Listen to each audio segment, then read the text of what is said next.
우리 부모님은 그래도 웬만큼 상식적인 사람들이다 생각하고 사시는 분들은 이 영상을 보실 필요가 없습니다. 세상에는 완벽한 사람도 없고 완벽한 부모도 없어요. 그렇기 때문에 본질적으로 너무 심각한 상황이 아니라면 부모님의 흠이나 단점을 덮어주며 사는 것이 맞습니다.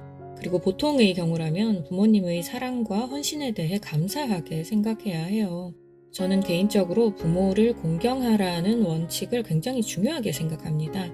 그리고 어떠한 경우에도 그 원칙이 잘 지켜지기를 바라는 사람이에요. 그런데 우리가 살고 있는 이 현실은 어떤가요? 그 원칙을 지킬 수 없는 예외적인 경우들이 분명히 있습니다. 세상의 모든 부모님들이 100%다 좋은 분들이라면 참 좋겠지만 그렇지 않은 경우도 확실히 있다는 거예요. 이유 없이 자식을 괴롭히면서 전혀 양심의 가책이 없는 아주 예외적인 부모들이 존재합니다.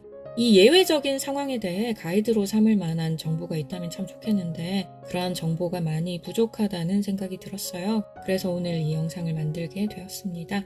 제 채널에서 가스라이팅 및 나르시시즘에 관한 영상들을 참고해 보신 후 한번 판단해 보시기 바랍니다. 우리 부모님은 좀 많이 심각하다. 우리 부모님은 절대 평범한 케이스가 아니다. 예외적인 사람들이다 싶은 판단이 서신 분들만 이 영상을 끝까지 봐주시면 좋을 것 같습니다. 이 사회가 예외적인 상황에 대해 더 잘 이해하고 대처하여 올바른 원칙이 더 잘 지켜지는 곳이 되기를 바랍니다. 정말 솔직히 말하자면 부모님과 무조건 잘 지내기만 해야 한다는 생각은 당신을 망칠 수도 있습니다. 아까도 말씀드렸듯이 세상에는 좋은 부모님들만 있는 것이 아니기 때문입니다. 나르시시스트 부모들이 분명히 존재합니다. 이들은 자녀를 자기 인생의 이용 도구로만 취급하고 일정한 기준이 없이 자기 욕심에 따라 이랬다 저랬다 변덕을 부립니다. 자녀를 늘 부당하게 대해요. 만일 우리가 나르시시스트를 부모님으로 두었다면 과연 우리는 우리의 삶을 어떻게 살아나가야 할까요? 많은 사람들이 존경에 맞지 않는 에이브러햄 링컨의 경우를 얘기해 드리겠습니다. 그는 놀랍게도 젊은 시절 자신의 아버지로부터 도망치는 것이 자기 삶을 보호할 방법임을 깨닫게 됩니다. 도리스 컨스 굿윈의 책 혼돈의 시대 리더의 탄생을 살펴보겠습니다. 에이브러햄 링컨의 아버지 토머스는 교육을 전혀 받지 않은 무학자였다. 자기 이름을 서투르게 서명할 수 있을 뿐이었고 입에 풀칠할 정도의 농지밖에 개간하지 못해 가난을 벗어나지 못했다. 링컨의 어머니는 그가 9살 때 질병으로 사망했는데 장례식이 끝난 후 링컨의 아버지는 어린 아들과 12살이던 딸 세라를 내팽개치고 켄터키주로 돌아가 새 부인을 얻었다. 그 7개월 동안 두 남매는 링컨의 표현에 따르면 황량한 땅에 내버려졌다. 밤이면 퓨마의 울음소리가 두렵게 사방을 뒤덮고 곰이 돼지를 잡아먹는 악몽 같은 곳이었다. 아버지가 새어머니와 함께 다시 돌아올 때까지 아이들은 더러운 누더기를 걸친 채 들짐승처럼 살아갈 수밖에 없었다. 링컨은 어머니를 잃은 슬픔만으로도 많이 힘들었을 텐데 갑작스럽게 누나와 단둘이 황량한 땅에 내버려진 겁니다. 퓨마와 곰이 득실거리는 곳에서 7개월 동안 들짐승처럼 살아갔을 9살, 12살 남매를 한번 상상해 볼까요? 얼마나 무섭고 끔찍했을까요? 링컨의 아버지는 그렇게 아내가 죽자마자 아이들을 내버려두고 새 아내를 찾아 떠나갔고 이후 돌아와서도 절대 좋은 아버지가 아니었습니다. 링컨은 자신이 늘 아버지의 폭압에 억눌려 지냈다고 고백하거든요. 그는 아버지 앞에서 자신의 생각이나 의견을 말할 기회를 얻지 못했습니다. 또한 링컨의 아버지는 링컨이 책을 좋아하고 책을 많이 읽는 것을 굉장히 싫어했다고 합니다. 자녀의 생각과 감정을 무시하는 아주 전형적인 나르시시스트 아버지였어요. 툭하면 책을 찢어버리고 일을 하도록 강요했죠. 일을 게을리했다는 이유로 그를 채찍질하며 공부를 그만두게 하려고 온갖 짓을 다 했습니다. 다음과 같이 말했다고 해요.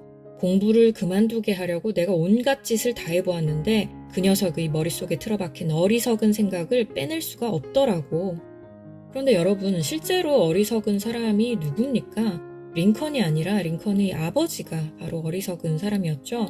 그런데 링컨의 아버지는 도리어 링컨을 보고 어리석다고 말합니다. 이런 걸 보고 심리학에서는 투사라고 해요. 상대방을 자신과 혼동하는 것이죠. 이 경우 사람들은 자기 자신에게 해야 할 말을 상대방에게 하게 됩니다. 이 투사는 나르시시스트 부모를 둔 자녀들이 흔하게 겪는 일이에요. 나르시시스트 부모는 자기가 잘못된 생각을 하고 있으면서 도리어 자녀를 보고 잘못된 생각을 하고 있다며 비난하는 경향이 있습니다. 이런 부모의 잘못된 말을 들었을 때 우리가 그 말을 곧이곧대로 다 믿기만 한다면 어떤 일이 일어날까요? 나르시시스트 부모로부터 벗어나지 못하고 늘 끌려다니는 인생으로 전락하게 됩니다. 링컨은 다행히도 객관적인 사고가 가능한 사람이었어요. 누가 진짜 어리석은 사람인지를 판단할 능력이 있었죠. 아마 책을 많이 읽어서 가능했지 않나 싶습니다. 링컨은 마침내 다음과 같은 결론을 내리게 되죠. 내 운명이 아버지의 운명과 뒤얽혀 있는 한 더 나은 미래를 기대할 수 없다. 결국 아버지를 떠나야겠다고 결심하게 된 거예요.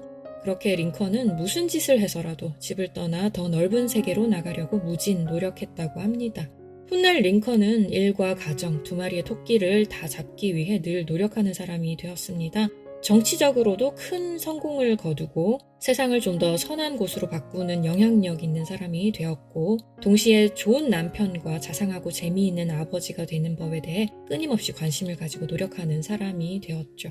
자신이 어린 시절에 아버지와 맺었던 관계와는 완전히 다른 좋은 관계를 자식들과 만들어가려고 계속해서 애를 썼다고 합니다.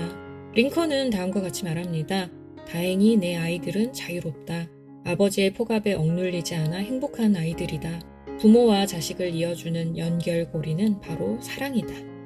우리는 링컨처럼 부모님을 향해 현실적인 시선을 가질 수 있어야 합니다. 특히 부모님의 나르시시즘이 굉장히 강하다면 그 부분을 빠르게 파악할 수 있어야 해요. 링컨처럼 말이에요. 그리고 성인이 되었다면 되도록 빨리 정서적으로 그리고 물리적으로 독립을 해서 더 이상 부모님을 닮아가지 않도록 노력해야 합니다.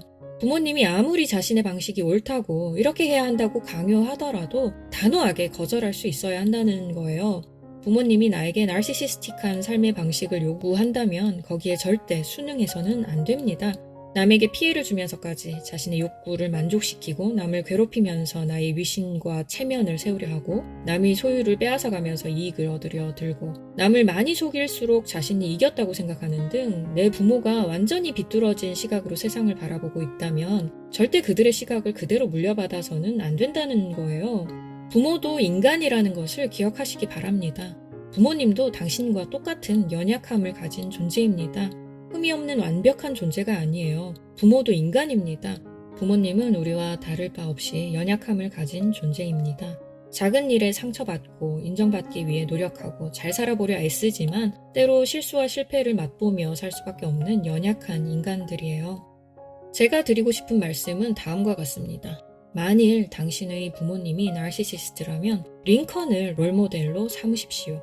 나는 왜 정서적 금수저로 태어나지 못했을까? 왜 우리 부모님은 나에게 제대로 된 사랑을 주지 못했을까? 왜 세상은 내 편이 아닌가? 부모를 원망하고 환경을 원망하며 살기에는 세상에는 훌륭한 지식들이 너무도 많이 존재합니다. 제 채널을 오랜 기간 구독해 오신 분들은 무지함이 얼마나 무서운 것인지를 깨달으셨을 거예요. 무지함은 사람을 죽일 수도 있습니다. 그렇다면 반대로 생각해 보자고요. 무지함에서 벗어나는 것이 사람을 살리는 일이 될 수도 있겠죠. 여러분의 부모님이 무지함 때문에, 무식함 때문에 제대로 하지 못했던 것이 무엇이 있는지 한번 생각해 보시기 바랍니다. 그리고 부디 여러분은 여러분의 부모님보다 훨씬 더 나은 선택과 결정을 내리시기 바랍니다. 그런데 그렇게 되려면 내가 부모님보다 훨씬 더 나은 선택과 결정을 내릴 수 있으려면 내가 부모님이 모르고 있는 것들을 더 많이 알아야겠죠. 많은 공부와 연구가 있어야 하고 수많은 경험도 쌓으며 날마다 치열하게 스스로를 변화시키고 발전시켜 나가야 합니다. 그래서 결국에는 여러분이 부모님께 바래왔던 그 모습, 여러분이 생각하는 아주 현명하고 지혜로운 사람이 되어서 살아가시면 되는 거예요. 우리에게는 양가 감정이 허락되어야 합니다. 나의 소중한 생명을 이 세상에 있게 해주신 부모님을 향해 한없이 감사한 마음을 가지면서도 동시에 그들의 잘못된 부분을 그대로 따라가지 않고 고치고 발전해서 그들보다 더 나은 사람이 되려는 마음 또한 갖고 있어야 해요. 누군가를 향해 이렇게 완전히 상반된 두 가지 감정을 함께 가지고 있는 것은 참 모순인 것처럼 보이지만 이 양가 감정은 사실은 아주 자연스러운 것입니다. 두 가지 상반된 감정을 모두 인정하면서 자신의 상황에서 부모님을 어떻게 대해야 할지 지혜롭게 잘 판단하시기 바랍니다. 어떤 부분에서는 단호해야 할 수도 있고요. 또 어떤 부분에서는 관대해야 할 필요도 있을 거예요. 지식이 없이 자기 느낌대로 아무렇게나 모든 것들을 판단하고 결정하는 부모님과는 완전히 다른 사람이 되시기 바랍니다. 많은 지식들을 근거로 마치 재판관이 된 것처럼 지혜롭게 모든 것을 판단하세요. 그렇게 나의 부모보다 훨씬 현명한 사람이 되어 살아가시기 바랍니다. 부모님에 대해 그리고 부모님과의 관계에 대해 저보다 훨씬 더 현명한 생각을 하고 계신 분들이 많을 거라고 생각합니다. 제가 다루지 못하고 넘어간 많은 부분들을 그리고 여러분이 가진 지혜로운 생각들을 댓글을 통해 나눠주시기 바랍니다. 많은 사람들에게 도움이 되리라 생각합니다. 오늘 이야기는 여기까지입니다. 만일 나르시시스트와의 관계로 인해 심각한 고통을 겪고 있다면 전문가의 도움을 받는 것이 최선임을 늘 기억해 주시고요. 그럼 여러분의 모든 문제가 다 해결되기를 바라면서 저는 또 다음 시간에 뵙도록 하겠습니다.